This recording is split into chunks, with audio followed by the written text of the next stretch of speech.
Hi friends, welcome to Praveen sir classes. మొదటిసారి మన YouTube ఛానల్ని చూస్తున్న ప్రతి ఒక్క అభ్యర్థి ఇప్పుడు మన ఛానల్ని సబ్స్క్రైబ్ చేయండి. పోటీ పరీక్షలకు ప్రిపేర్ అవుతున్న ప్రతి ఒక్క ఆస్పిరెంట్కి మీ ఫ్రెండ్స్ అందరికీ ఈ వీడియో లింక్ని షేర్ చేయండి. ఇక ఈరోజు ఏప్రిల్ 24, 2025 వార్తలు నిలిచిన జాతీయ, అంతర్జాతీయ, రాష్ట్రీయ అంశాల గురించి, వార్తలు నిలిచిన వ్యక్తులు, అవార్డులు, పుస్తకాలు, మరి క్రీడా సంబంధిత సమాచారం, ఒక్కొక్క అంశాన్ని వివరంగా తెలుసుకుందాం. అంతకంటే ముందు నిన్నటి డైలీ కరెంట్ అఫైర్స్ వీడియోలో నేను ఇచ్చిన ప్రశ్నకి వివరణతో కూడిన సమాధానాన్ని చూద్దాము. ప్రశ్న వచ్చేసి, మన కల్చర్కి సంబంధించి పోటీ పరీక్షల్లో మన సంస్కృతికి సంబంధించి ముఖ్యంగా వార్తలు నిలుస్తున్న మేళాలు, జాతరలు, పండుగలు ఇవేవైతే ఉంటాయో వాటిపైన క్వశ్చన్స్ అడుగుతున్నారు. అందులోనూ ఈశాన్య రాష్ట్రాలకు సంబంధించిన కల్చర్ అనేది చాలా స్పెషల్గా ఉంటుంది. ఈశాన్య రాష్ట్రాల్లో ఉండే ట్రైబల్ ఫెస్టివల్స్ ఏవైతే ఉంటాయో చాలా వేడుకలు అనేవి మనం ఇటీవల కాలంలో డిస్కస్ చేయడం జరిగింది. వాటిపైన ప్రత్యక్ష ఎదురు చూపండి. మనము మార్చ్ 31, 2025 రోజున ఈ టాపిక్ని డిస్కస్ చేశాము. అరుణాచల్ ప్రదేశ్ రాష్ట్రంలో ఒక వేడుక అనేది వార్తల్లోకి వచ్చింది, ఒక ఉత్సవం అనేది వార్తల్లోకి వచ్చింది, గోర్సం కోరా. సో ప్రశ్న ఏంటి, ఇటీవల వార్తలు నిలిచిన గోర్సం కోరా ఫెస్టివల్ నిర్వహణతో వార్తలు నిలిచిన రాష్ట్రం ఏంటి? ఈ వేడుక దేనికి ప్రతీక? ఏ ప్రాంతాలకు సంబంధించిన మైత్రికి ప్రతీక అన్నాను. భారత్ భూటాన్ మైత్రికి ప్రతీక ఈ గోర్సం కోరా ఫెస్టివల్ ఇటీవల అరుణాచల్ ప్రదేశ్ రాష్ట్రంలో నిర్వహణ అనేది మనం చూడడం జరిగింది. సో దాని గురించి మనం మార్చ్ 31, 2025 రోజున డిస్కస్ చేయడం జరిగింది. చాలామంది ఆస్పిరెంట్స్ సమాధానం ఇచ్చారు, సాటిస్ఫైడ్. బట్ నేను కోరుకునేది ఏంటంటే వీడియో చూస్తున్న ప్రతి ఒక్క ఆస్పిరెంట్ నుండి సమాధానాన్ని కోరుకుంటున్నాను. వీడియో కింద కామెంట్ బాక్స్లో కామెంట్ రూపంలో మీకు సమాధానం ఎంతవరకు తెలిస్తే అంతవరకు ఇవ్వండి. మీకు నెక్స్ట్ డే ఎలాగూ క్లారిటీతో ఎక్స్ప్లెనేషన్ అనేది ఇస్తాను కాబట్టి ఇక మర్చిపోరు. ఒక మంచి ప్రాక్టీస్ అనేది అయిపోతుంది. రానున్న పోటీ పరీక్షను దృష్టిలో ఉంచుకొని ఏ పోటీ పరీక్ష అయినా, ఏ స్థాయి పోటీ పరీక్ష అయినా అభ్యర్థులు తప్పనిసరిగా చదవాల్సిన అంశాలు ఏవైతే ఉంటాయో వాటిని ఇక్కడ మీకు ప్రశ్న రూపంలో ఇస్తున్నాను. ఓకేనా? సో ఇక్కడ ఈ ఫెస్టివల్కి సంబంధించి చూడండి, రీసెంట్గా అరుణాచల్ ప్రదేశ్ రాష్ట్రంలోని తవాంగ్ డిస్టిక్, తవాంగ్ జిల్లాలో జమితాంగ్ వ్యాలీ అనేది ఉంటుంది. ఆ వ్యాలీ ప్రాంతంలో ఈ గోర్సం కోరా ఫెస్టివల్ అనేది వార్తల్లోకి వచ్చింది. సో ఏ నది ఒడ్డున జరిగింది ఈ ఫెస్టివల్ అంటే న్యామ్ జాంగ్ చూ రివర్ అనేది ఉంటుంది. ఆ రివర్ ఒడ్డున ఈ ఫెస్టివల్ అనేది జరిగింది. ఓకేనా? ఇది బౌద్ధ ఫెస్టివల్. సో బౌద్ధ మతానికి సంబంధించి వార్షిక వేడుక. ఓకేనా? భారత్ భూటాన్ మైత్రికి ప్రతీకగా ఈ ఫెస్టివల్ని చూస్తారు. సో ఏ ప్రాంతాల మైత్రికి ప్రతీక అని క్వశ్చన్ అడిగాను కదా, సో ఇది ఆన్సర్. ఓకేనా? ఇక అరుణాచల్ ప్రదేశ్ రాష్ట్రంలో ఒక ప్రత్యేకమైన బౌద్ధ స్తూపం అనేది ఉంటుంది. ఆ బౌద్ధ స్తూపం పేరేంటంటే గోర్సామ్ చోటెన్ అనే ఒక స్తూపం ఉంటుంది. బౌద్ధ స్తూపము దాదాపు 93 అడుగుల ఎత్తైన బౌద్ధ స్తూపము.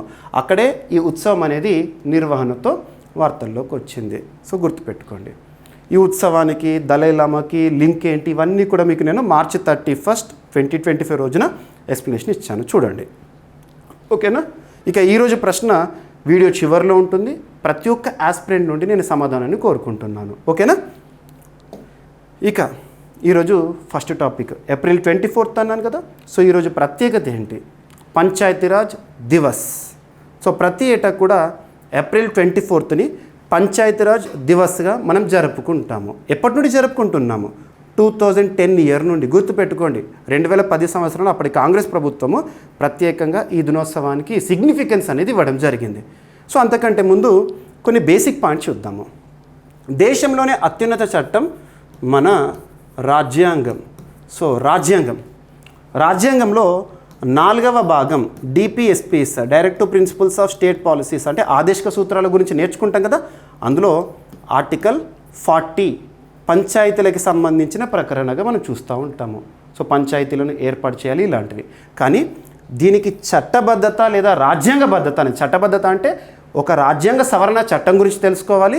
దాని ఆధారంగానే ఈరోజు భారతదేశంలో పంచాయతీరాజ్ అనేది రాజ్యాంగబద్ధంగా అమలవుతోంది. సో ఇక్కడ అబ్జర్వ్ చేస్తే 1990స్లో పివి నరసింహారావు గారు, సో పివి నరసింహారావు గారు తను ప్రధానమంత్రిగా ఉండేవారు. ఆ సమయంలో 1991 ఇయర్ 1991 సంవత్సరంలో 73వ రాజ్యాంగ సవరణ చట్టానికి సంబంధించి బిల్లుని తీసుకురావడం జరిగింది. 1992లో బిల్లు ఆమోదముద్ర జరిగింది. 1993 ఏప్రిల్ 24 నుండి 73వ రాజ్యాంగ సవరణ చట్టం అమల్లోకి కూడా వచ్చింది. దేనికి సంబంధించి? పంచాయతీలకు. సో పంచాయతీలు, మనం గ్రామ పంచాయతీలు చూస్తూ ఉంటాం కదా. సో పంచాయతీలకు రాజ్యాంగబద్ధత కల్పించిన రాజ్యాంగ సవరణ చట్టం ఏదంటే 73వ రాజ్యాంగ సవరణ చట్టం. ఈ రాజ్యాంగ సవరణ చట్టం ద్వారానే మనకు దేశంలోనే అత్యున్నతమైన రాజ్యాంగంలో 11వ షెడ్యూల్ని జోడించాము. 11వ షెడ్యూల్ వెరీ వెరీ ఇంపార్టెంట్. 11వ షెడ్యూల్ ఏం తెలుపుతుంది? పంచాయతీల ఏర్పాటుకు సంబంధించి, సో పంచాయతీల అధికారాల గురించి తెలుపుతుంది. పంచాయతీలకు షెడ్యూల్ 11లో ఎన్ని అధికారాలను కేటాయించారంటారు ఎగ్జామినేషన్ పాయింట్ ఆఫ్ వ్యూలో? 29. గుర్తుపెట్టుకోండి. And at the same time రాజ్యాంగంలో 9వ భాగం పంచాయతీల ఏర్పాటుని చూస్తాము. Article 243A to oh, article 243A నుండి ఓ వరకు. సో మనం చూస్తూ ఉంటాం కదా, ఆర్టికల్ 243A గ్రామసభ ఏర్పాటు అలా. సో 243O వరకు మనం పంచాయతీలకు సంబంధించి నేర్చుకుంటాము. సో ఇదంతా కూడా బేసిక్ డేటా ఇచ్చాను, ఎందుకంటే ఈరోజు ఒక డే అనేది ఇంపార్టెన్స్తో వార్తల్లోకి వచ్చింది కాబట్టి లింక్ చేశాను. సో క్లియర్గా చూసాము. అండ్ ఎగ్జామినేషన్ పాయింట్ ఆఫ్ వ్యూలో ఏ పోటీ పరీక్ష అయినా, ఏ స్థాయి పోటీ పరీక్ష అయినా పంచాయతీరాజ్కి సంబంధించి క్వశ్చన్స్ వచ్చే అవకాశాలు చాలా ఉంటాయి. ఆర్టికల్స్ ఏవైతే ఉంటే ప్రతి ఒక్క ఆర్టికల్ ఇంపార్టెంటే. ఎన్నంచెల విధానము, 3 అంచెల విధానము, అండ్ పంచాయతీరాజ్కి సంబంధించి రకరకాల కమిటీల గురించి కూడా మనం చూస్తూ ఉంటాము. బల్వంతరాయ్ మెహతా, అశోక్ మెహతా కమిటీ, ఇలాంటివన్నీ కూడా మనం నేర్చుకోవాల్సిందే. సో అది మనకు ప్రస్తుతానికి అప్రస్తుతం, ఎందుకంటే పాలిటీ పాయింట్ ఆఫ్ వ్యూలో మనం ఆల్రెడీ చూసాము. మీకు ఇండియన్ పాలిటీ కోర్స్ ఉంది కదా. సో మన జీవీకే స్టడీ సర్కిల్ యాప్లో మీకు Indian polity full concept with updated information, current polity కూడా ఇవ్వడం జరిగింది. ఒకసారి చూడండి, అందులో మీకు క్లారిటీగా ఉంటుంది. ఇక్కడ డేస్ అండ్ ఇంపార్టెన్స్ సంబంధించి డిస్కస్ చేశాను ఈ కాంటెక్స్ట్లో. ఓకేనా? సో చూడండి. So national Panchayati Raj Divas. ఓకేనా? సో భారతదేశంలో స్థానిక శాశ్వత స్వరాజ్యానికి పునాది వేసిన పంచాయతీరాజ్ వ్యవస్థను గుర్తించి ప్రజాపాలనలో గ్రామస్థాయి పాలనా సంస్థల ప్రాధాన్యతను తెలియజేయడానికి ఏటా ఏప్రిల్ 24న పంచాయతీ రాజ్ దివస్ని సెలబ్రేట్ చేసుకుంటాము. స్వర్గీయ పివి నరసింహారావు గారి నేతృత్వంలోని కేంద్ర ప్రభుత్వం 73వ రాజ్యాంగ సవరణ బిల్లును 1991 అప్పుడు శాసన ప్రక్రియ ఏదైతే ఉంటుందో సభలో ప్రవేశపెట్టారు. సెప్టెంబర్ 16న ప్రవేశపెట్టారు. 1991 సెప్టెంబర్ 16న ప్రవేశపెట్టారు. అండ్ 1992 డిసెంబర్ 22 రోజున చట్టసభ పార్లమెంటు ఆ బిల్లుకు ఆమోదం తెలిపింది. 1993 ఏప్రిల్ 20వ తేదీ 1993 ఏప్రిల్ 20వ తేదీన రాష్ట్రపతి గారు ఆమోదముద్ర వేశారు. అదే ఏడాది ఏప్రిల్ 24న పంచాయతీరాజ్ ఏదైతే ఉంటుందో రాజ్యాంగబద్ధంగా 73rd కాన్స్టిట్యూషనల్ అమెండ్మెంట్ అనేది అమల్లోకి రావడం జరిగింది. సో ఆ జ్ఞాపకార్థం 2010 సంవత్సరంలో అప్పటి ప్రధాని కాంగ్రెస్ కదా, యూపీఏ కదా. సో యూపీఏ 2 ఉంది అప్పుడు. సో మాజీ ప్రధాని మన్మోహన్ సింగ్ గారు ఆ ప్రభుత్వం ఏప్రిల్ 24ను జాతీయ పంచాయతీరాజ్ దినోత్సవంగా ప్రకటించింది. అప్పటి నుండి ప్రతి ఏటా కూడా మనం చూస్తూ ఉంటాము. సో చూడండి, 3 అంచెల పంచాయతీరాజ్ వ్యవస్థ. ఓకేనా? So clear. So examination point of వ్యూలో ఇది ఫోకస్ చేయాల్సిన అంశం. అండ్ మళ్ళీ మీకు ఇక్కడ నేను ఎక్స్ప్లెనేషన్ ఇస్తున్నాను కదా, ఎక్స్ప్లెనేషన్ సంబంధించి ఈ స్లైడ్స్ ఇవన్నీ కూడా మీకు ప్రతిరోజు చెప్పే టాపిక్స్ ఏవైతే ఉంటాయో వాటి పీడిఎఫ్ అనేది కూడా మన యాప్లో అందుబాటులో ఉంది, GVK study circle app. So అందులో చూడొచ్చు మీరు. సో డైలీ సిఏ కోర్స్ అనేది ఉంటుంది, శాంపుల్ పీడిఎఫ్స్ కూడా అందుబాటులోనే చూడండి, ఇన్స్టాల్ చేసుకోండి. ఇక నెక్స్ట్, తరచూ వార్తలు నిలుస్తున్న అంశాలపైన అభ్యర్థులు ప్రత్యేక శ్రద్ధను చూపండి. తరచూ వార్తలు నిలుస్తున్న అంశాలంటే రెగ్యులర్గా రిపీటెడ్గా లాస్ట్ 6 months, 1 year ఆర్ 1.5 yearలో ఏ టాపిక్స్ అయితే రిపీటెడ్గా చూస్తున్నామో వాటిని గుర్తించండి. అరౌండ్ ఒక 25 to 30 టాపిక్స్ ఉంటాయి. అందులో ఎకానమీకి సంబంధించి మనకు జిఎస్టీకి సంబంధించి రెగ్యులర్గా చూస్తూ ఉంటాము. దాంతోపాటు ఇటీవల కాలంలో జీడిపి గ్రోత్ రేట్ ఎస్టిమేట్స్ గురించి చూస్తూ ఉంటున్నాము. సో జీడిపి అంటే ఏంటంటే భారతదేశ వృద్ధి రేటును మనం జీడిపిలో చూస్తూ ఉంటాము. పర్సంటేజ్లో ఎందుకు చూస్తామంటే కంపారేటివ్ స్టడీ, లాస్ట్ ఇయర్తో ఈ ఇయర్ కంపేర్ చేస్తాం కాబట్టి. So GDP gross domestic product అంటాం, సింపుల్గా తెలుగులో స్థూల దేశీయోత్పత్తి. It is the final value of all the goods and services that are produced within the boundaries of the particular country within the given financial year. ఒక ఆర్థిక సంవత్సర కాలంలో ఒక దేశ సరిహద్దు లోపల ఉత్పత్తి అయ్యే అంతిమ వస్తు సేవల విలువనే జీడిపిగా చూస్తాము. ఆ జీడిపి ఏదైతే ఉంటుందో యాక్చువల్గా అమౌంట్ చూస్తాము, కానీ పర్సెంటేజ్ ఎందుకు చూస్తాము? 6%, 7% అని అంటే కంపారిటివ్గా చూస్తాము. ఇంకొకటి ఏంటంటే కరెంట్ ప్రైజెస్ అంటేనేమో ప్రస్తుతమున్న ధరలు చూస్తాం. కాన్స్టెంట్ ప్రైజెస్ అంటే ఏంటంటే మనకు బేస్ ఇయర్ ఆధారంగా గణించడము. స్థిర ధరల్లో ప్రస్తుత ధరల్లో అంటాము. ఓకేనా. సో ఇలాంటివన్నీ కూడా మీకు ఎకానమీలో కాన్సెప్ట్స్ ఐడియా ఉండి ఉంటాయి. సో ఇక్కడ ప్రపంచ bank, world bank, so world bank యొక్క హెడ్ క్వార్టర్ ఏదైనా అంతర్జాతీయ సంస్థ గురించి చూస్తున్నప్పుడు దాని యొక్క హెడ్ క్వార్టర్ ఎక్కడో చూడాలి. వరల్డ్ బ్యాంక్ హెడ్ క్వార్టర్ వచ్చేసేసి ఇక్కడ Washington DC. So Washington DC కేంద్రంగా పనిచేస్తుంది. వరల్డ్ బ్యాంక్కి ప్రస్తుతం చీఫ్గా అజయ్ బంగా గారు విధులు నిర్వర్తిస్తున్నారు. అజయ్ బంగా గుర్తుపెట్టుకోండి, ఓకేనా. సో మరి ప్రపంచ బ్యాంకు భారతదేశ వృద్ధి రేటు అంచనాలను తగ్గించిందంట ఈ ఆర్థిక సంవత్సరం. ఈ ఆర్థిక సంవత్సరం అంటే 2025-2026 ఆర్థిక సంవత్సరం ఏప్రిల్ 1 నుండి మార్చి 31 వరకు, ఓకేనా. సో ఎంతగా అంచనా వేస్తుంది. సో ప్రపంచ బ్యాంక్ తాజా అంచనాల ప్రకారము భారత వృద్ధి రేటు 2025-26లో 6.3% వరకు పరిమితం కావచ్చని ప్రకటించింది. ఎవరు? ప్రపంచ బ్యాంక్. గత అంచనాల్లో ఈ వృద్ధి రేటును 6.7%గా అంచనా వేసిన ప్రపంచ బ్యాంక్ ప్రస్తుతం 0.4% తగ్గించింది, ఓకేనా. 2024-2025 ఫినాన్షియల్ ఇయర్, రీసెంట్గా ముగిసిన ఫినాన్షియల్ ఇయర్లో 6.5% వృద్ధిని నమోదు చేసినప్పటికీ ప్రభుత్వ ఖర్చులు లక్ష్యాలను అందుకోకపోవడము, ప్రైవేట్ పెట్టుబడుల మందగమనం వృద్ధిని దెబ్బతీసినాయి అంట.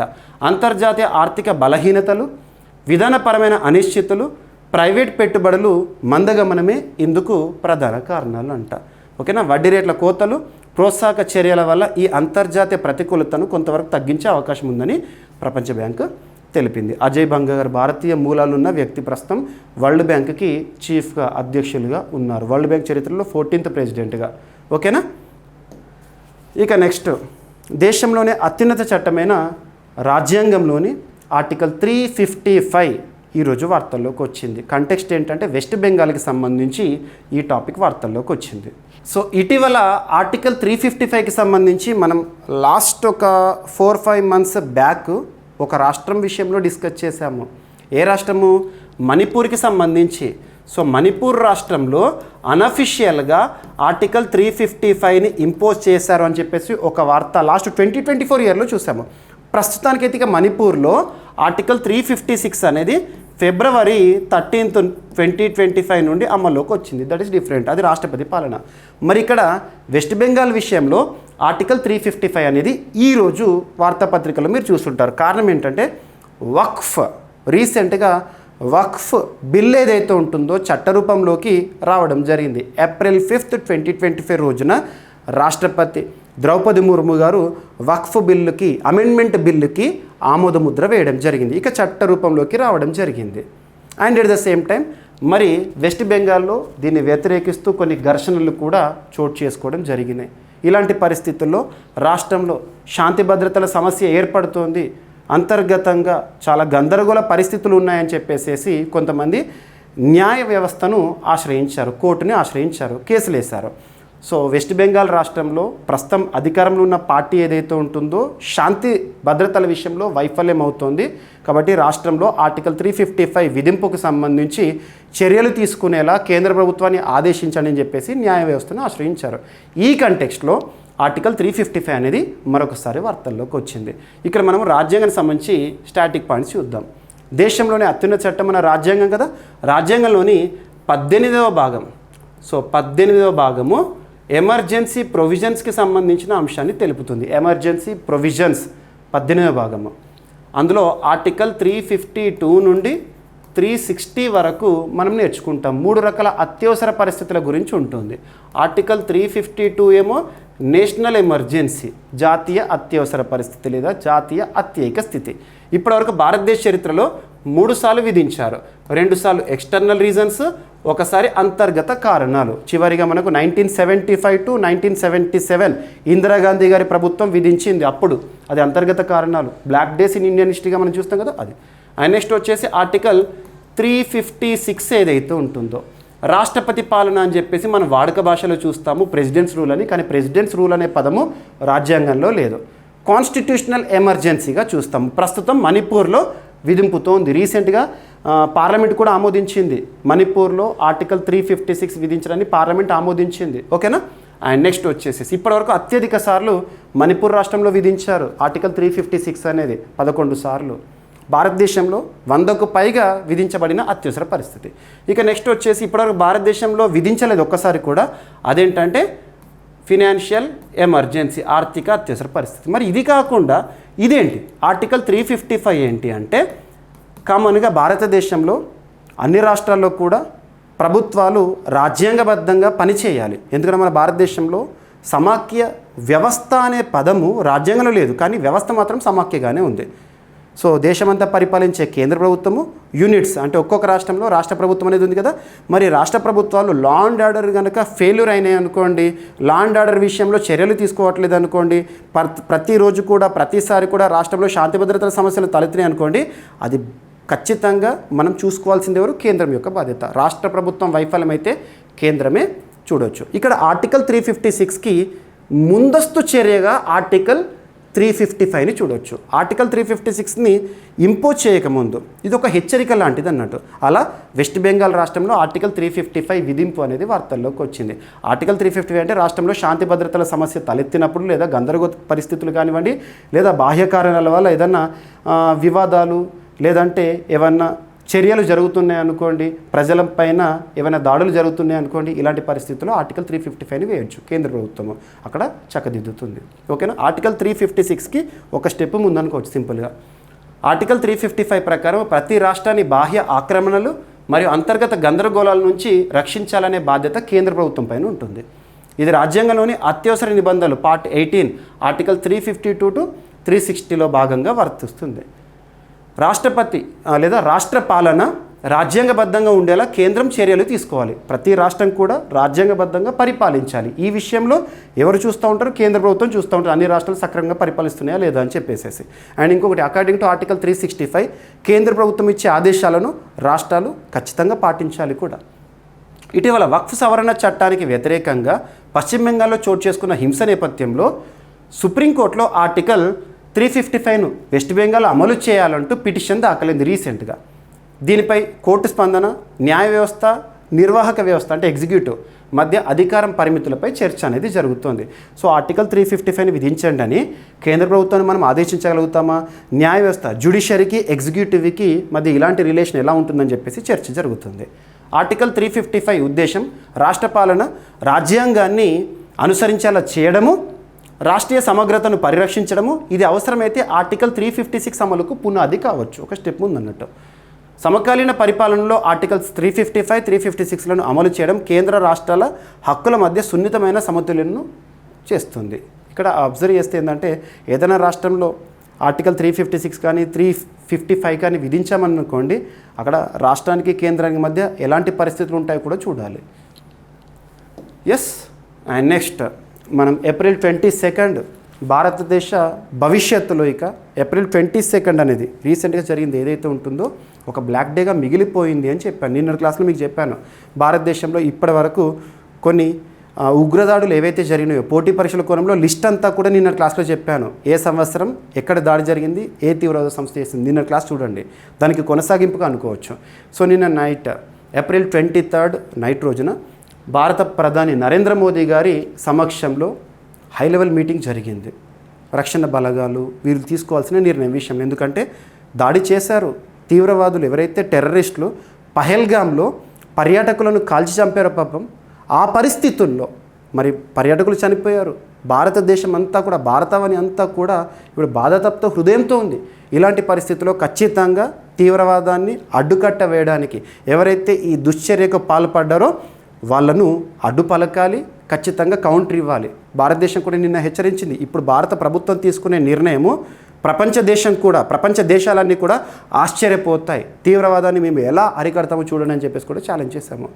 మరి ఈ తీవ్రవాద చర్య వెనుక పాకిస్తాన్ ఉన్నట్టుగా కొన్ని ఇంటెలిజెన్స్ వర్గాలు కూడా సమాచారాన్ని ఇస్తున్నాయి. సో ఈ తీవ్రవాద చర్య అనేది పాకిస్తాన్ ప్రోద్బలంతోనే వాళ్ళ వల్లే జరిగింది అని చెప్పేసి భావిస్తున్నాం. ఇంకా అఫీషియల్గా ఎవిడెన్స్ డాక్యుమెంటేషన్ అంతా రాలేదు. కాకపోతే ఈలోపే భారతదేశము పాకిస్తాన్కి కౌంటర్ వేసింది. కొన్ని విషయాల్లో భారత ప్రభుత్వం కీలక నిర్ణయాలను తీసుకుంది. ఆ నిర్ణయాలు ఏంటి?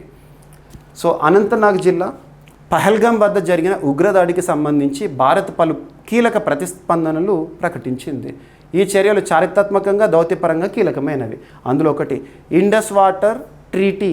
ఈ విషయంలో తాత్కాలిక నిలిపివేత చేస్తున్నాడు భారత్. ఇండస్ వాటర్ ట్రీటీ వాస్తవం చెప్పాలంటే పాకిస్తాన్కి నీరు అందించేది. సో ఇప్పుడు ఈ విషయం ఏదైతే ఉంటుందో తాత్కాలికంగా నిలిపివేస్తాము. ఇండస్ వాటర్ ట్రీటీ నుండి వైదొలుగుతాం అవసరమైతే అని చెప్పేసి హెచ్చరించారు. భారత్ పాకిస్తాన్ మధ్య ఇండస్ వాటర్ ట్రీటీ ఎప్పుడు జరిగింది అంటారు? 1960లో జరిగిన ఒప్పందాన్ని భారత్ నిలిపివేయాలని నిర్ణయించింది. ఇది ద్వైపాక్షిక సంబంధాలు కీలక మలుపుగా భావించవచ్చు. ఇక అటారీ వాగా సరిహద్దు మూసివేత. మీరు చూస్తే పంజాబ్, మన భారతదేశము పాకిస్తాన్తో సరిహద్దులు పంచుకుంటుంది కదా, వివిధ రాష్ట్రాలు సరిహద్దులు పంచుకుంటూ ఉంటాయి, జమ్మూ కాశ్మీర్ నుండి మొదలు పెడితే గుజరాత్ వరకు కూడా. మరి ఇలాంటి పరిస్థితుల్లో పంజాబ్లో అటారీ వాగా అని ఒక బార్డర్ ఉంటుంది. మీరు ఎప్పుడైనా నార్త్ ఇండియా టూర్కి వెళ్ళినప్పుడు వాగా బార్డర్కి వెళ్తారు చాలామంది. అక్కడ పాకిస్తాన్ ఇండియా బార్డర్ ఏదైతే ఉంటుందో అక్కడ ఇరు దేశాల సైనికులు కూడా ఈవినింగ్ ప్యారేడ్ చేయడము ఇవన్నీ జరుగుతూ ఉంటాయి. గేట్స్ ఉంటాయి, 2 గేట్స్. సో ఆ మూసివేత, అక్కడ వాగా బార్డర్ని కూడా మూసేస్తాం ఇక అని చెప్పేసి చెప్పారు. అండ్ నెక్స్ట్ వచ్చేసి సార్క్. సో సార్క్ వీసా వ్యవస్థలో ఉన్న పాకిస్తాన్ పౌరులకు కఠిన నిర్ణయాలను ఇప్పుడు అమలు చేయబోతున్నారు. ఓకేనా? South Asia association of regional cooperation. So ఇక్కడ అబ్జర్వ్ చేస్తే ప్రస్తుతం భారత్లో ఉన్న పాకిస్తానీ పౌరులను 48 గంటల లోపు దేశం విడిచిపోవాలని ఆదేశించారు. భారతదేశంలో వివిధ కారణాల వల్ల పాకిస్తాన్ పౌరులు వచ్చి ఉన్నారు, వీసా తీసుకుని వచ్చి ఉన్నారు, పర్యాటకం కానివ్వండి ఏదైనా కానివ్వండి, వారందరినీ కూడా 48 గంటల్లో వెళ్ళిపోవాలి పాకిస్తాన్కి అని చెప్పారు. ఇకపై కొత్త సార్క్ వీసాలు పాకిస్తాన్ పౌరులకు జారీ చేయకూడదని నిర్ణయం తీసుకుంది భారతదేశము. పాకిస్తాన్ హై కమిషన్ నుంచి భారతదేశం తన కొంతమంది దౌత్యవేత్తలు వెనక్కి పిలిపించుండే, మన భారతదేశమే కానివ్వండి ఏ దేశమైనా కానివ్వండి దౌత్యపరమైన సంబంధాల్లో భాగంగా రాయబారులను నియమిస్తూ ఉంటారు. కామన్వెల్త్ కంట్రీస్లో అయితే హై కమిషనర్ అంటాము, మిగతా దేశాలు అయితే అంబాసిడర్స్ అంటాము. అలా పాకిస్తాన్లో పనిచేస్తున్న హై కమిషనర్ ఏదైతే ఉంటుందో అక్కడ నుంచి కొంతమంది దౌత్యవేత్తలు మనం భారత్ తిరిగి వెనక్కి పిలుస్తుంది. At the same time Pakistan high commission స్తోమతను కూడా తగ్గిస్తోంది. పాకిస్తాన్ దౌత్య సిబ్బంది సంఖ్యను 55 నుండి 30కి తగ్గించాలనే నిర్ణయాన్ని తీసుకుంది. సో ఇవన్నీ కూడా కీలక నిర్ణయాలు. ఇంకా రానున్న రోజుల్లో మనం నెక్స్ట్ ఒక 1 వీక్ వరకు ఇలాంటి టాపిక్ చూస్తూనే ఉంటాం. ప్రతిరోజు కీలక నిర్ణయాలు. అంతెందుకు భారత ప్రధాని నరేంద్ర మోదీ గారు వాస్తవానికి సౌదీ అరేబియా పర్యటనలో ఉన్నప్పుడు జరిగింది మొదటి రోజే. వెంటనే అర్ధాంతరంగా పర్యటన ముగించుకొని భారత ప్రధాని నరేంద్ర మోదీ గారు భారతదేశానికి వచ్చారు. ఓకేనా? ఇక దేశంలోని అతిపెద్ద, అతి చిన్న, అతి పొడవైన ఇలాంటి ప్రత్యేక పదాలతో కూడిన కరెంట్ అఫైర్స్ని సూపర్లేటివ్స్గా డిస్కస్ చేస్తున్నాం. రీసెంట్గా ముంబైలో భారతదేశంలోనే అతిపెద్ద క్రూయిజ్ టెర్మినల్ని ప్రారంభించారు ministry of ports, shipping, waterways. So ప్రస్తుతం ఎవరు కన్సర్న్ మంత్రిగా విధులు నిర్వర్తిస్తున్నారు? సర్బానంద సోనోవాల్ గారు, అస్సాం రాష్ట్రానికి సంబంధించిన వ్యక్తి తను.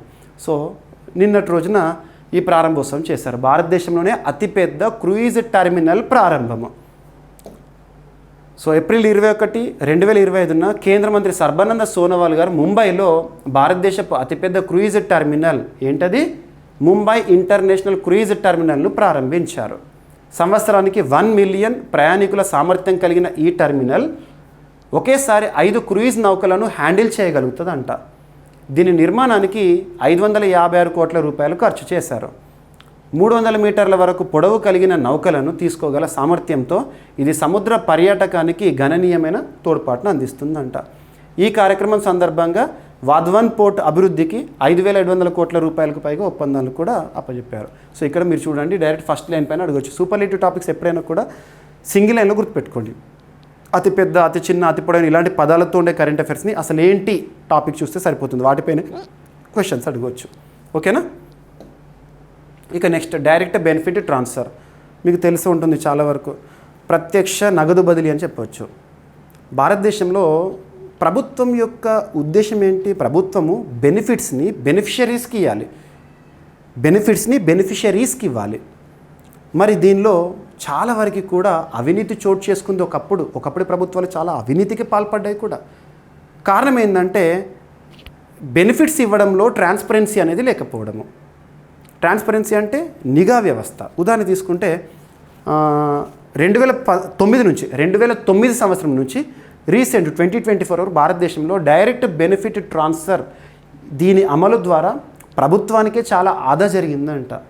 సో ఇక్కడ అబ్జర్వ్ చేస్తే 2013 సంవత్సరంలో ఎల్పిజి సబ్సిడీతో స్టార్ట్ అయింది డైరెక్ట్ బెనిఫిట్ ట్రాన్స్ఫర్ అనేది. ఉదాహరణకి నేను ఒక సిలిండర్ తీసుకున్నాను అనుకోండి, దానిపైన రాయితీ ప్రభుత్వం ఇస్తుంది కదా. ఆ రాయితీ అనేది నేరుగా నా అకౌంట్లోనే ఎవరైతే బెనిఫిషియరీ ఉంటారో ఆ బెనిఫిషియరీ అకౌంట్లోనే నేరుగా జమ చేయడం అన్నట్టు. ఇప్పుడు చాలా ఉన్నాయి. ఉదాహరణకి ప్రస్తుతం చాలా ప్రభుత్వ పథకాలు కార్యక్రమాలు ఉదాహరణ తీసుకుంటే ప్రధానమంత్రి కిసాన్ సమ్మాన్ నిధి రైతులకు ఇచ్చే సాయం ఉంటుంది కదా, ఆర్థిక సాయం ఉంటుంది కదా, దాన్ని డైరెక్ట్ రైతు అకౌంట్లోనే జమ చేస్తారు. ఒకప్పుడు ఏం చేసేవారు, ఇంటర్మీడియట్స్ ఉండేవాళ్ళు, వాళ్ళ నుండి మనకి బెనిఫిట్ వచ్చే వరకు సగం వాళ్ళు తినేవారు. సో ఇలాంటి అవినీతి వ్యవస్థ ఉండేది. సో డైరెక్ట్ బెనిఫిట్ ట్రాన్స్ఫర్ కింద భారత ప్రభుత్వానికి కూడా ఆదా జరుగుతుంది అనే గణాంకాలు ప్రభుత్వం విడుదల చేసింది. 2009 నుంచి 2024 వరకు మనం ప్రస్తుతం డిజిటల్ యుగంలో ఉన్నాం. భారత ప్రధాని నరేంద్ర మోదీ గారు, బీజేపీ ప్రభుత్వం డిజిటల్ ఇండియా వైపు మనల్ని పయనింపజేస్తోంది. ఈవెన్ చిన్న టీ స్టాల్లో ఒక ఛాయ్ తాగినా కూడా డైరెక్ట్ ఆన్లైన్లో మనం పే చేయగలుగుతున్నాం. ఇదంతా డిజిటల్ రివల్యూషన్. ఈ డైరెక్ట్ బెనిఫిట్ ట్రాన్స్ఫర్ కూడా డిజిటల్ రివల్యూషనే కారణమని చెప్పవచ్చు. ఈ మధ్యకాలంలో డైరెక్ట్ బెనిఫిట్ ట్రాన్స్ఫర్ ద్వారా 73.48 లక్షల కోట్లు ప్రభుత్వానికి ఆదాయని అంట. మొత్తం ప్రభుత్వ వ్యయాల్లో సబ్సిడీలు 2009లో 16% ఉంటే ఇప్పుడు 9% తగ్గినాయి అంట. సబ్సిడీ ఇస్తుంది ప్రభుత్వము, అవి తగ్గినాయి అంటే ప్రభుత్వానికి బెనిఫిట్ అవుతుంది కూడా. ఇది లీకేజీలు తగ్గిందనడానికి నిదర్శనం. లీకేజ్ తగ్గింది, అవినీతి తగ్గిందనడానికి నిదర్శనం. లబ్ధిదారుల సంఖ్య 16 రెట్లు పెరిగిందంట. ముఖ్యంగా పబ్లిక్ డిస్ట్రిబ్యూషన్ సిస్టమ్ అంటే చౌకదారుల దుకాణం ఇలాంటివి ఉంటాయి కదా, మరియు Mahatma Gandhi national rural employment guarantee, at the same time PM Kisan Samman Nidhi, ఇటువంటివి అండ్ ఎరువు సబ్సిడీలు ఇవన్నీ కూడా డైరెక్ట్ బెనిఫిట్ ట్రాన్స్ఫర్ ద్వారానే జరుగుతున్నాయి. నేరుగా లబ్ధిదారుడి అకౌంట్లోనే జమ చేయడము. వెల్ఫేర్ ఎఫిషియన్సీ ఇండెక్స్ 2014లో 0.32గా ఉంటే 2023 నాటికి 0.91కి పెరిగిందంట. ఓకేనా, ఇది పారదర్శకత, సమర్థత వంటి అంశాలు పెరిగినాయి భారతదేశంలో అని చెప్పడానికి కీలకము. సో డైరెక్ట్ బెనిఫిట్ ట్రాన్స్ఫర్ అనేది ఎల్పిజి సబ్సిడీతో ప్రారంభము 2013లో. డైరెక్ట్ బెనిఫిట్ ట్రాన్స్ఫర్ యొక్క ప్రధాన లక్ష్యం వచ్చేసి నేరుగా లబ్ధిదారుల ఖాతాలో నిధులను జమ చేయడము, మధ్యవర్తిత్వాన్ని తొలగించడము. ఓకేనా, సో వెరీ వెరీ ఇంపార్టెంట్. ఇక నెక్స్ట్, ఇటీవల కాలంలో తరచూ కొత్త రకాల వంగడాల గురించి చూస్తున్నాం. అగ్రికల్చర్ సంబంధించి రీసెంట్గా అంతెందుకు తెలంగాణకు సంబంధించి ఒక యువ శాస్త్రవేత్త పేరుని కొత్త శనగ రకానికి పెట్టడం జరిగింది. నూనావత్ అశ్విని గారి పేరని మీకు ఎక్స్ప్లెయిన్ చేశాను. ఇలా చాలా చూస్తున్నాం, మనం కొత్త వంగడాలను సృష్టిస్తున్నారు ఐకార్ ఆధ్వర్యంలో. ఇక్కడ అబ్జర్వ్ చేస్తే పసుపు. సో పసుపు యొక్క సైంటిఫిక్ నేమ్ ఏంటి, కుర్కుమా లాంగా పసుపు, అందులో కుర్కుమిన్ ఇంపార్టెంట్. సో ఇక్కడ Indian institute of spices research సంస్థ ఏదైతే ఉంటుందో వారు రీసెంట్గా డెవలప్ చేసిన కొత్త రకమైన లైట్ కలర్డ్, సో తక్కువ ఎల్లో కలర్లో ఉండే టర్మరిక్ వెరైటీని తయారు చేస్తారు. దాని పేరు ఏంటంటే Surya. The variety was created after 10 years of extensive research to meet the industry specific needs. So 10 ఏళ్ల పరిశోధన తర్వాత కొత్త పసుపు వెరైటీని శాస్త్రవేత్తలు రీసెంట్గా విడుదల చేశారు. దాని పేరు ఏంటంటే సూర్య. ఎవరు తయారు చేశారు, పేరేంటి, ఎనఫ్. సో భారత సుగంధ ద్రవ్యాల పరిశోధన సంస్థ IISR తాజాగా అభివృద్ధి చేసిన లేతవర్ణం పసుపు రకం సూర్యను ఏప్రిల్ 24న విడుదల చేసింది. తెలంగాణ, కేరళ, ఒడిషా, జార్ఖండ్, అరుణాచల్ ప్రదేశ్లకు ఈ పసుపు రకం సంబంధిత వాతావరణానికి అనుకూలంగా అభివృద్ధి చేయబడిందంట. నిజామాబాద్ జిల్లా కమ్మర్పల్లి పసుపు పరిశోధన కేంద్రంలో ప్రయోగాత్మకంగా సాగు చేసి విజయవంతమైన దిగుబడిని అందించడంతో వాణిజ్య ఉత్పత్తికి విడుదల చేశారు. సో రీసెంట్గా తెలంగాణలో నిజామాబాద్లో పసుపు బోర్డు అనేది ఏర్పాటైంది. ఓకేనా, సో దీని యొక్క బెనిఫిట్స్ ఎలా ఉంటాయి, ఈ సూర్య వెరైటీ ఆఫ్ కుర్కుమా లాంగా బెనిఫిట్స్ ఎలా ఉంటాయి అంటే హెక్టార్కు 41 టన్నుల దిగుబడి సాధించే సామర్థ్యం అంట. నాణ్యత ప్రమాణమైన కుర్మిన్ 2-3% అధికంగా ఉంటుంది. కుర్కుమా లాంగలో కుర్మిన్ అనేది ఇంపార్టెంట్. లేత వర్ణం కలిగి ఉండడం వల్ల వంటకాల్లో మిశ్రమాలు లేకుండానే చక్కని రంగు రుచి వస్తుంది. ఓకేనా, శాస్త్రీయ నామం కుర్కుమా లాంగా. ఇక Indian institute of spice research ఎక్కడ, కాలికట్, కేరళ కేంద్రంగా ఉంది. ఈ అదనపు సమాచారాన్ని ఖచ్చితంగా చూడండి. మీకు నేను ప్రతి టాపిక్కి సంబంధించి ఎక్స్ట్రా బెనిఫిట్ ఇస్తున్నాను.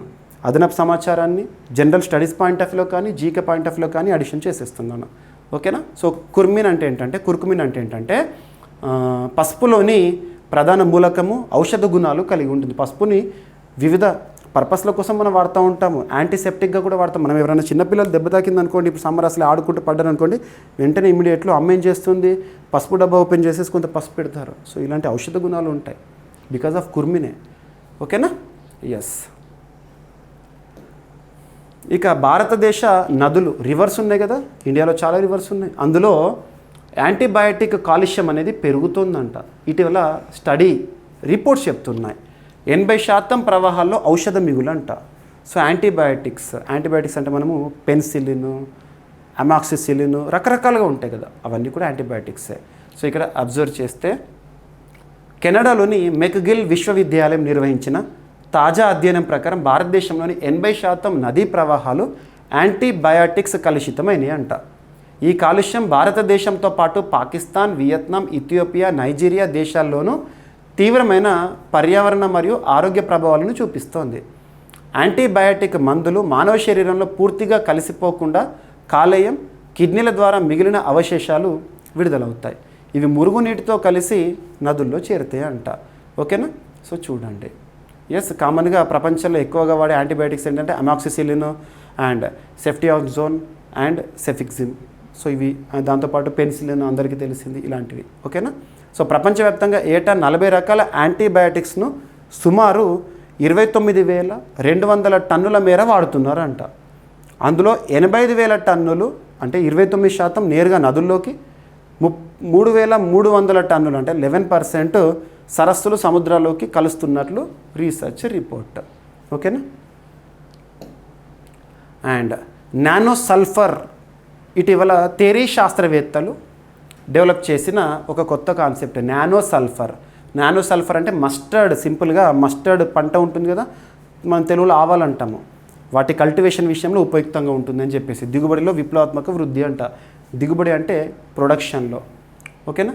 సో పర్యావరణ అనుకూలమైన విధానంతో భారతీయ ఇంధన వనరుల సంస్థ the energy research institute of India అంటాం. The energy research institute of India TERI శాస్త్రవేత్తలు అభివృద్ధి చేసిన నూతన నానో సల్ఫర్ టెక్నాలజీ ఆవాల పంట దిగుబడిని 30-40% పెంచుతుందంట. ఇది నానో సల్ఫర్ ఫార్ములేషన్ రూపంలో ఉండి ఫోలియర్ స్ప్రే ద్వారా మొక్కలపై ప్రయోగించబడుతుంది. ఫలితంగా పోషకాలను మెరుగ్గా గ్రహించి మంచి దిగుబడిని ఇవ్వగలుగుతుందంట. ఇక్కడ ఏం లేదు, నానో సల్ఫర్ ఎవరు అభివృద్ధి చేశారు? థియరీ సైంటిస్టులు. దేనికి సంబంధించి దిగుబడికి ఉపయుక్తంగా ఉంటుందంటే ఆవాలు లేదా మస్టర్డ్.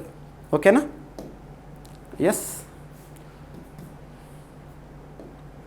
నెక్స్ట్ వచ్చేసి వార్తలో నిలిచిన ఒక ప్రాంతంగా చెప్పవచ్చు. మీకు ఏదైనా లొకేషన్ గురించి, అంతర్జాతీయ అంశాల గురించి కానీ, లేదా ఏదైనా కంట్రీ, ఏదొక సరస్సు కానీ, ఒక సముద్రం కానీ వార్తల్లోకి వస్తే మ్యాప్ చూపిస్తున్నాను. ఈ మ్యాప్ని మీకు ఇచ్చే పీడిఎఫ్లో కూడా ప్రొవైడ్ చేస్తున్నాను. ప్రతి మ్యాప్ ఇస్తున్నాను నేను ఇక్కడ చూపించేది. ఓకేనా? సో రీసెంట్గా ఎల్ఓసి అనేది వివాదాస్పదమై వార్తల్లోకి వచ్చింది. ఎల్ఓసి, పసుపు సముద్రం చదవకండి, ఎల్ఓసి. సో ఇది ఏ దేశాల మధ్య వివాదాస్పదంగా ఇప్పుడు వార్తల్లోకి వచ్చిందంటే సౌత్ కొరియాకి, చైనాకి. సో సౌత్ కొరియాకి, చైనాకి మధ్య వివాదాస్పదంగా ఎల్ఓసి అనేది వార్తల్లోకి వచ్చింది. వాస్తవానికి చైనా యొక్క సిద్ధాంతం ఏంటంటే సలామీ స్లైసింగ్ అంటే inch by inch encroachment. China ఆలోచన ధోరణి ఎలా ఉంటుందంటే భూమిపై కనిపించే ప్రతి ప్లేసు, కనిపించే ప్రతి సముద్రము తనదే అని భావిస్తూ ఉంటుంది.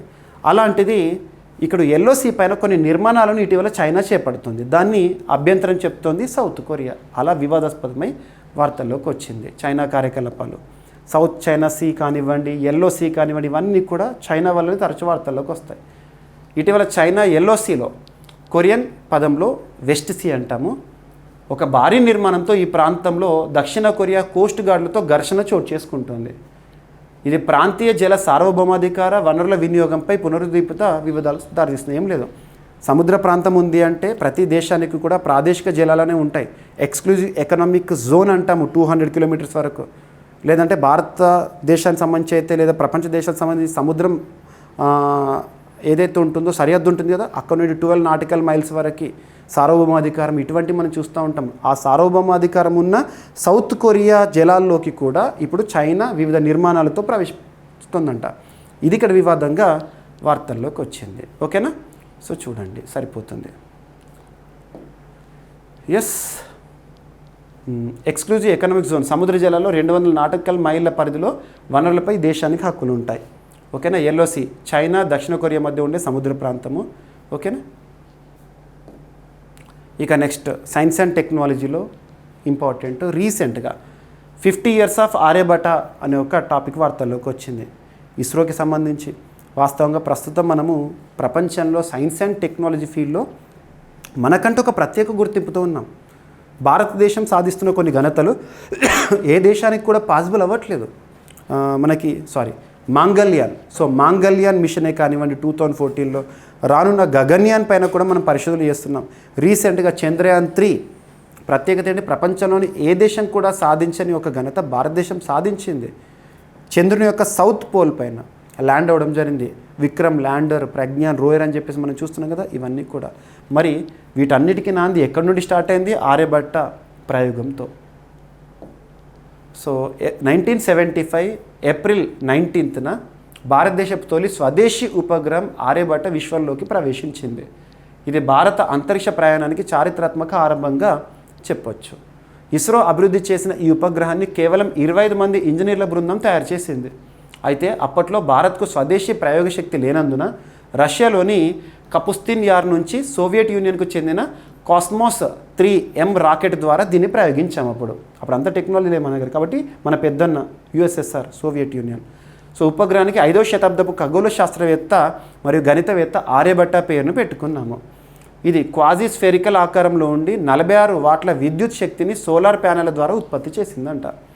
ఓకేనా. ప్రయోగానికి కేవలం 5 రోజుల తర్వాత కమ్యూనికేషన్ కోల్పోయినప్పటికీ ఆర్యభట్ట ఇంకా కొన్ని సంవత్సరాల పాటు కక్షలోనే ఉండి సేవలు అందించిందంట. చంద్రయాన్ మిషన్ కానివ్వండి, మంగళ్యాన్, ఆదిత్యాల వంటి ప్రాజెక్టులకు ఇది శాస్త్రీయ ప్రేరణగా నిలిచింది. ఓకేనా. సో ఆర్యభట్ట, ఎస్ చూడండి. సో రాను పోటీ పరీక్షలు ఆర్యభట్ట గురించి అడగవచ్చు. ఇక మహారాష్ట్రకి సంబంధించి ఒక ఇనిషియేటివ్, ముఖ్యంగా మహిళా సాధికారతలో భాగంగా అనుకోవచ్చు. మహారాష్ట్రలో ప్రత్యేకంగా ఇప్పుడు అబ్జర్వ్ చేస్తే ఎవరు అధికారంలో ఉన్నారు, alliance, NDA. So BJP largest పార్టీగా ఉంది, శివసేన, ఏక్నాథ్ షిండేస్ శివసేన ప్రభుత్వంలో ఉన్నారు. సో రీసెంట్గా పింక్ ఈ రిక్షా పథకాన్ని మహారాష్ట్రలో ప్రారంభించడం జరిగింది. మహిళల ఆర్థిక సామాజిక సాధికారతకు కొత్త దిక్సూచిగా చెప్తున్నారు. మహారాష్ట్ర ప్రభుత్వం ప్రారంభించిన పింక్ ఈ రిక్షా పథకం ద్వారా మహిళలకు పర్యావరణ హిత రవాణా వాహనాలను అందించి ఆర్థిక మరియు సామాజికంగా సాధికారత కల్పించడం ప్రధాన లక్ష్యం అంట. ఈ పథకాన్ని మహారాష్ట్ర ఉప ముఖ్యమంత్రి అజిత్ పవార్ గారు, ఇంకొక ఉప ముఖ్యమంత్రి ఏక్నాథ్ షిండే, గుర్తుపెట్టుకోండి. మహారాష్ట్రలో టోటల్ అసెంబ్లీ సీట్స్ 288, లార్జెస్ట్ పార్టీగా బీజేపీ ఉంది. ఓకేనా.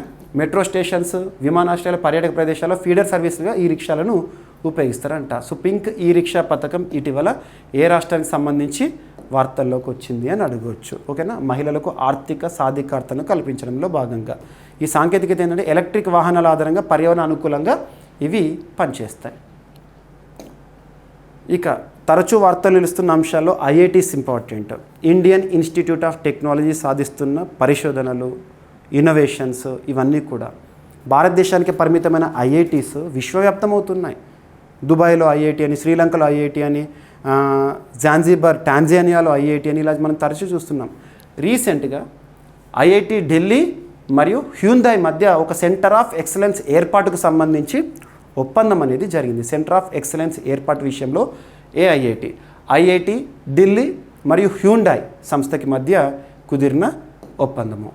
సో హ్యూండాయ్ మోటార్ గ్రూప్ మరియు IIT ఢిల్లీ భాగస్వామ్యంతో Hyundai centre of excellence for future mobility టెక్నాలజీని ఏర్పాటు చేయనుంది. ఈ సెంటర్ ప్రధానంగా విద్యుదీకరణ, బ్యాటరీ వ్యవస్థలు, భద్రతా సాంకేతికతలపై దృష్టి సారించి పరిశోధనను ప్రోత్సహించనుందంట. సరిపోతుంది. IIT వార్తల్లోకి వచ్చింది అంటే AIIT ఎందుకోసం వార్తల్లోకి వచ్చింది, ఒప్పందం అయితే ఏ సంస్థతో ఒప్పందం, ఉద్దేశం ఏంటి, సెంటర్ ఆఫ్ ఎక్సలెన్స్ ఏర్పాటు.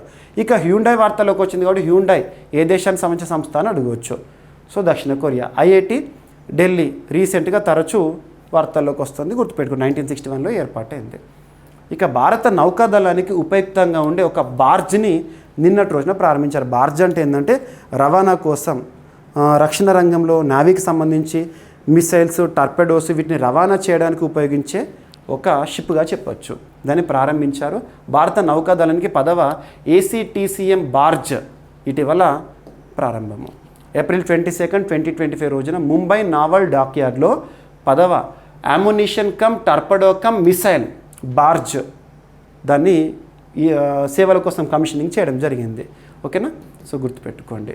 సో అడగవచ్చు ఇటీవల ఎక్కడ జరిగింది. ఇది యాక్చువల్గా మిస్లీనియస్ టాపిక్, ఎందుకంటే మనకు పూర్తి స్వదేశీ పరిజ్ఞానంతో తయారవుతున్న పెద్ద పెద్ద ఇండియన్ నావల్ షిప్స్ కానివ్వండి, మిసైల్స్ కానీ వార్తలకు వస్తున్నాయి. మరి బార్జ్ గురించి క్వశ్చన్ అడిగేంత అనుకోవట్లేదు, బట్ సమాచారాన్ని మిస్ అవ్వకూడదు. ఓకేనా. ఎస్. ACTM బార్జ్ అంటే ఏంటంటే అమ్యునిషన్, టార్పిడోస్, మిసైల్స్ వంటి సామగ్రి రవాణాకు ఉపయోగించే నౌకాశ్రయ వాహనాలు. ఓకేనా? సో చూడండి, ఈ బార్జ్ని ఎవరు తయారు చేస్తారు? ఎన్ఎస్టిఎల్ అనే సంస్థ. అలా ఇక నెక్స్ట్ రాష్ట్రీయ అంశాల్లో భాగంగా రాష్ట్రీయ అంశాలు కూడా మన 2 తెలుగు రాష్ట్రాలకు సంబంధించి, తెలంగాణకు సంబంధించి వార్తల్లో ఉంటే తెలంగాణకు సంబంధించి డిస్కస్ చేస్తున్నాను, ఏపీకి సంబంధించిన news current affairs point of వ్యూలో ఉంటే పోటీ పరీక్షల కోణంలో ఇంపార్టెంట్ అంటే వాటిని డిస్కస్ చేస్తున్నాను.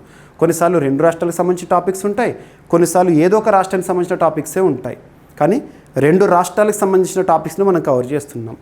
సో ఇక్కడ అబ్జర్వ్ చేస్తే తెలంగాణలో రానున్న ఈ మంత్లోనే ఒక సమావేశం లేదా ఒక సమ్మిట్ అనేది జరగబోతుంది. భారత్ సమ్మిట్ 2025 ప్రపంచ నేతలు ఏకమై ఒక వేదికగా శిఖరాగ్ర సమావేశానికి సర్వం సిద్ధం చేసింది రాష్ట్ర ప్రభుత్వము. తెలంగాణ రాష్ట్రంలో ప్రస్తుతం అధికారంలో ఉంది కాంగ్రెస్ ప్రభుత్వము. 2023 సంవత్సరం నవంబర్లో ప్రభుత్వ ఏర్పాటు నిర్ణయించిన ఎన్నికలు, సార్వత్రిక ఎన్నికలు జరిగినాయి. డిసెంబర్ 2023లో అధికారంలోకి వచ్చింది కాంగ్రెస్ పార్టీ. రేవంత్ రెడ్డి గారు ముఖ్యమంత్రిగా ఉన్నారు. సో ఇక్కడ చరిత్రలో నిలిచేలా భారత్ సమ్మిట్ని నిర్వహించబోతున్నారు. సో HICCలో. ఓకేనా? సో ఇక్కడ to deliver global justice the world unites in Hyderabad అనేది థీమ్. ఏదైనా సమ్మిట్ గురించి చూసినప్పుడు థీమ్స్ చూడాలి. సో ఏప్రిల్ 25th, 26th ఈ నెలలోనే, సో రేపు ఎల్లుండి, సో హైదరాబాద్లోని HICC నోవాటెల్లో భారత్ సమ్మిట్ 2025ని రాష్ట్ర ప్రభుత్వం అంగరంగ వైభవంగా నిర్వహించబోతోంది. ఈ అంతర్జాతీయ సదస్సుకు 100 కంటే ఎక్కువ దేశాల నుంచి మేధావులు, ప్రతినిధులు రానున్నారంట. ఇక భారతదేశంలో అయితే వివిధ రాష్ట్రాల నుండి, వివిధ రాజకీయ పార్టీల నుండి దాదాపు ప్రతినిధులు 100కు పైగా వస్తారంట. మరి దేశంలో 45 నుండి 50 మంది మంత్రులు, వివిధ పార్టీలకు సంబంధించి, వివిధ రాష్ట్రాలకు సంబంధించి 50 మంది ఎంపీలు, సెనేటర్లు కూడా పాల్గొంటారంట. భారత్ సమ్మిట్ యొక్క ఉద్దేశం ఏంటంటే రాజకీయ, ఆర్థిక, శాంతి మరియు ప్రజాస్వామ్య అంశాలపై చర్చించేందుకు దేశ విదేశాల నేతలను కలిసే ఒక వేదికగా చెప్పవచ్చు. ఓకేనా? ఈ అనుభవాల విషయంలో ఎస్. సో ఎవరెవరు రాబోతున్నారు? ఏఐసిసి నేతలు రాహుల్ గాంధీ గారు, మల్లికార్జున ఖార్గే గారు, ప్రియాంక గాంధీ, కేసీ వేణుగోపాల్ గారు అండ్ వివిధ దేశాలకు సంబంధించిన ప్రతినిధులు కూడా హాజరు కాబోతున్నారు. ఇక హైడ్రా, లాస్ట్ 1 year నుండి హైడ్రా గురించి మనం వింటూనే ఉన్నాము. హైడ్రా కూల్చివేతల గురించి చదువుతూనే ఉన్నాం పేపర్లో. ముఖ్యంగా బఫర్ జోన్ లేదంటే చెరువుని ఆక్యుపై చేసుకొని కట్టడాలు కానివ్వండి, నదులను ఆక్యుపై చేసుకుంటూ చేసిన కట్టడాలు కానివ్వండి, వాటిని కూల్చివేయడము హైడ్రా పనిగా మనం చూస్తున్నాము. సో హైడ్రాకి కొత్త లోగోని నిన్నటి రోజున ఆవిష్కరించారు. హైడ్రాకి కొత్త లోగో. ఓకేనా? సో హైదరాబాద్ నగరంలో చెరువుల పరిరక్షణ, ప్రభుత్వ భూముల రక్షణ కోసం పనిచేస్తున్న హైడ్రా సంస్థ తన క్రియాశీలతను ఇకపై కొత్త లోగోతో కొనసాగించనుంది. ఇన్నాళ్ళు EVDM లోగోతో కనిపించిన హైడ్రా ఇప్పుడు హైదరాబాద్ నగరానికి ప్రతినిధిగా H అక్షరంను తీసుకొని దానిపై నీటి బొట్టు ఆకారాన్ని జోడించడం జరిగింది. So HYDRAA. ఓకేనా? Yes. So HYDRAA full form ఏంటంటే Hyderabad disaster response and asset protection agency. ఎగ్జామ్లో తెలంగాణ రాష్ట్ర స్థాయి పోటీ పరీక్షల్లో జరగబోయే ఎగ్జామ్లో ఈ ఫుల్ ఫామ్ పైన క్వశ్చన్స్ని అడగవచ్చు. ప్రస్తుతం రంగనాథ్ గారు ఈ హైడ్రాకి కమిషనర్గా ఉన్నారు. ఇక ఆంధ్రప్రదేశ్ రాష్ట్రానికి సంబంధించి ఎయిడ్స్ నియంత్రణకు ఆంధ్రప్రదేశ్ ప్రభుత్వ ప్రత్యేక కౌన్సిల్ని ఏర్పాటు చేయడం జరిగింది. So AIDS, acquired immuno deficiency syndrome, human immuno virus కారణము. సో HIV ఆర్ ఎయిడ్స్ నియంత్రణలో సమగ్ర దిశగా చర్యలు తీసుకునేందుకు 18 మంది సభ్యులతో స్టేట్ కౌన్సిల్ను ఏర్పాటు చేసింది రాష్ట్ర ప్రభుత్వము. ప్రధాన కార్యదర్శి ఈ కౌన్సిల్కు చైర్పర్సన్గా ఉంటారు. తన ఆధ్వర్యంలోనే ఈ కౌన్సిల్ అనేది పనిచేస్తుందంట. ఉద్దేశం ఏంటంటే HIV ఎయిడ్స్ నియంత్రణకు సంబంధించి వనరుల సమీకరణ, విభిన్న శాఖల మధ్య సమన్వయం చేయడము అండ్ ప్రజల భాగస్వామ్యాన్ని ప్రోత్సహించడం, ఎయిడ్స్ పైన ప్రత్యేక అవగాహనను ప్రజల్లోకి తీసుకెళ్లడము. ఓకేనా? AP state AIDS control society project director ఈ స్టేట్ కౌన్సిల్కి మెంబర్ కన్వీనర్గా విధులు నిర్వర్తిస్తారంట. దేశవ్యాప్తంగా ఎయిడ్స్ వ్యాధికి సంబంధించి ఒక కీలక సంస్థగా పనిచేస్తుంది ఏంటంటే NACO, national AIDS control organisation. అది 1992లో ఏర్పాటైంది. Ministry of health and family welfare పరిధిలో పనిచేసిన ఒక సంస్థ ఇది. ఇక ప్రపంచంలో 3వ అత్యధిక HIV బాధితులు గల దేశంగా భారతదేశం ఉంది.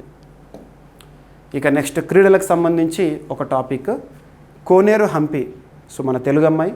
సో కోనేరు హంపికి మహిళల ఫిడే గ్రాండ్ ప్రీ టైటిల్ అనేది కైవసము. రీసెంట్గా పూణే, మహారాష్ట్ర వేదికగా జరిగిన ఫిడే ఛాంపియన్షిప్. ఫిడే అంటే ఫెడరేషన్ ఇంటర్నేషనల్ డెస్ ఇచెస్. FIDE. So FIDE headquarter వచ్చేసి లసానే స్విట్జర్లాండ్ ప్రస్తుతము. ఇక్కడ అబ్జర్వ్ చేస్తే అంతర్జాతీయ స్థాయిలో చెస్ క్రీడను నిర్వహిస్తుంది, నియంత్రిస్తుంది. సో ఫిడేకి సంబంధించి రీసెంట్గా FIDE women's grand pre 2024-2025 Pune వేదిక జరిగింది. మన తెలుగు కోనేరు హంపి విజేతగా నిలిచారు. ఓకేనా.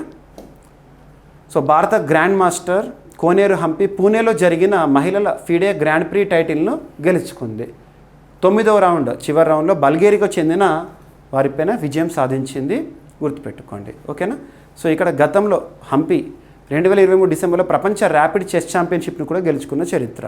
మరి ఇప్పుడు విజేతకి ఈ టోర్నమెంట్లో విజేతకి జరిగే ప్రయోజనం ఏంటంటే గరిష్ట పాయింట్లు సాధించిన మొదటి ఇద్దరికి మహిళల క్యాండిడేట్స్ టోర్నమెంట్కు నేరుగా అర్హత లభిస్తుంది అంట. సో ఇక్కడ ఫిడే గ్రాండ్ ప్రీ విజేత వేరు. మీకు లాస్ట్ 2 డేస్ బ్యాక్ 5వసారి ప్రపంచ మహిళల చెస్ ఛాంపియన్గా నిలిచిన వూ జియాంగ్ చైనాకి సంబంధించి వారు వేరు. సో కన్ఫ్యూజ్ అవ్వకండి. ఓకేనా. ఎస్.